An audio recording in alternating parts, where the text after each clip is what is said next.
may sariling kultura o kinagawian. Gaya natin dito sa Pilipinas, may mga kultura tayo na nakuha ng karamihan sa ating mga ninuno at maging ang impluwensya ng iba't ibang bansa o mga dayuhan na naisakupin ng Pilipinas noong unang panahon. Aalamin natin ngayon kasama pa rin si Director Bobby ang tungkol sa mga kulturang Pinoy. Ano ba ang naitutulong ng wika sa ating kultura? At alam niyo ba na may mga paraan pala para mapanatili natin ang kultura ng ating bansa? Tara, samahan niyo ako! Magandang hapon po, Director Bobby. Magandang hapon naman. Paano po nakakatulong ang ating wika sa kultura ng bansa?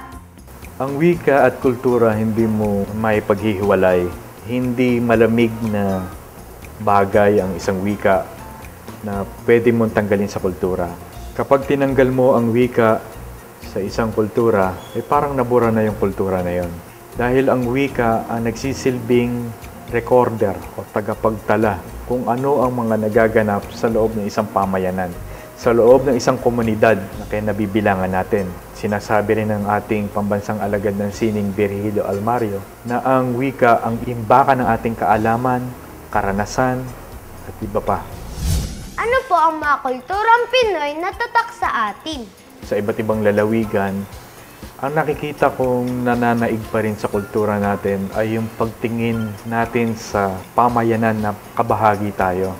Laging iniuugnay ng Pinoy ang kanyang sarili sa kanyang pamayanan. At sa tingin ko ay iyon ang napakahalaga. At ang mga Pinoy matutuklasan natin na malikhain sa iba't ibang paraan.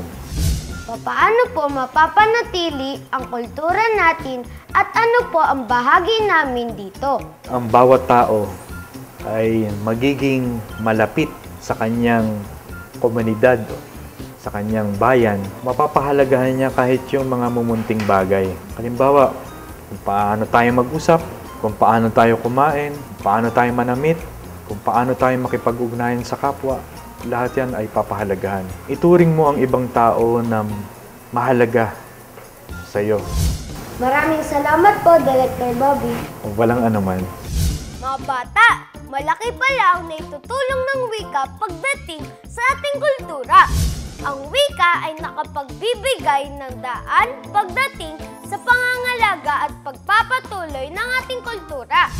Kaya mga bata, laging tandaan, huwag nating kalimutan ang ating wikang pambansa. Gaya ng lagi nating paalala ha, kahit na marami tayong alam na lengguwahe, dapat alam pa rin natin ang sarili nating wika. Dahil ito ang isa sa ating pagkakakilanlan. Bukas, kung loloobin ng Diyos, ay pag-aaralan naman natin ang isa pang bahagi ng kulturang Pinoy. At ito ang kasuotang Pinoy. Hanggang sa muli, dito lang sa Bensi Bibo!